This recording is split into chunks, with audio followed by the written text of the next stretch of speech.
comment, like, share, and subscribe. Selamat pagi, selamat siang, selamat sore, selamat malam. Perkenalkan, saya Edwardus Iwan Trigoma, peserta Latsar CPNS Angkatan 16 Puslatbang KDOD LAN Samarinda. Pada kesempatan kali ini saya akan mereview materi tentang etika publik. Ketika seorang memilih karir hidupnya sebagai aparatur sipil negara, maka sejatinya ia telah menjadikan bagian dari kekuasaan yang tindak tanduknya berimplikasi terhadap kepentingan masyarakat luas. Masyarakat memiliki tuntutan dan harapan yang tinggi kepada aparat pemerintah.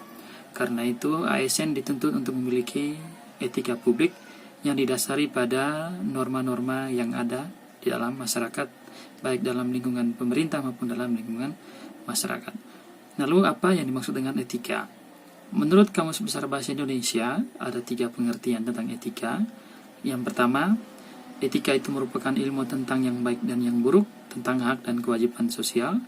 Yang kedua, etika juga merupakan sebuah kumpulan azas atau nilai yang berkenaan dengan akhlak.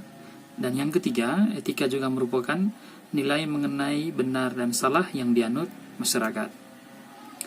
Pengertian lain tentang etika juga dirumuskan oleh Sumaryono, yakni etika merupakan studi tentang kebenaran dan ketidakbenaran berdasarkan kodrat manusia yang diwujudkan melalui kehendak manusia dalam perbuatannya.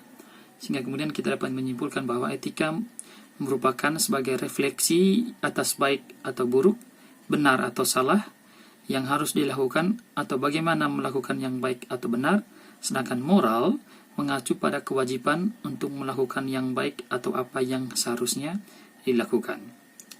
Dalam kaitannya dengan pelayanan publik, etika publik merupakan sebuah refleksi tentang standar atau norma yang menentukan baik, buruk, benar atau salah, tindakan dan keputusan untuk mengarahkan kebijakan publik dalam rangka menjalankan tugas dan tanggung jawab pelayanan publik.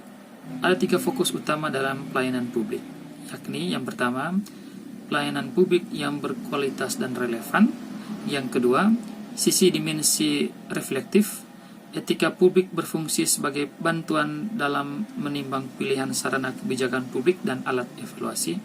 Dan yang ketiga, sebagai modalitas etika, yaitu menjembatani antara norma moral dan tindakan faktual. Dalam kehidupan sehari-hari atau dalam kehidupan bermasyarakat, citra PNS itu sering identik dengan citra yang buruk.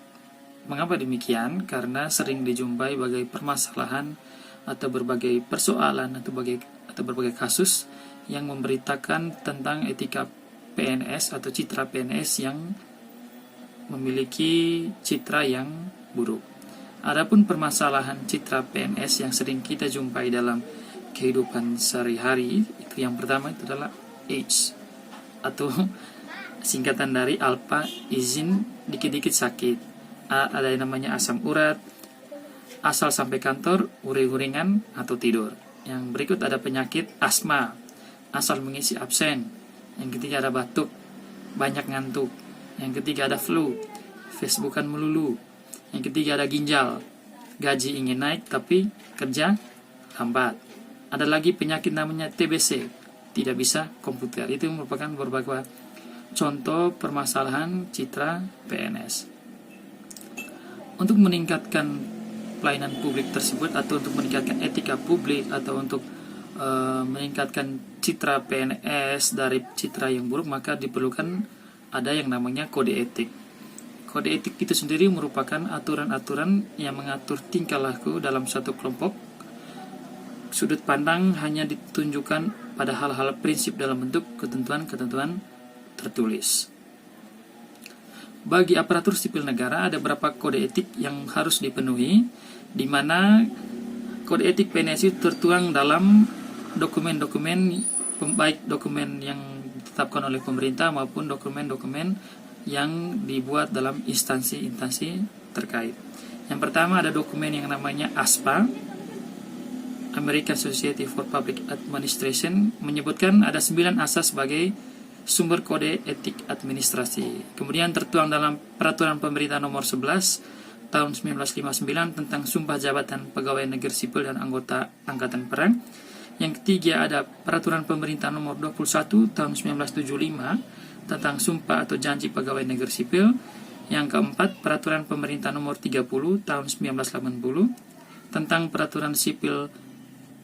Peraturan Disiplin Pegawai Negeri Sipil. Yang berikutnya ada Peraturan Pemerintah Nomor 42 Tahun 2004 tentang Pembinaan Jiwa Korps dan Kode Etik Pegawai Negeri Sipil. Yang berikutnya ada Sabta Prastia Korpri. Yang berikutnya ada Peraturan Pemerintah Nomor 53 Tahun 2010 tentang Disiplin PNS. Dan yang terakhir ada Undang-Undang Nomor 5 Tahun 2014 tentang Aparatur Sipil Negara.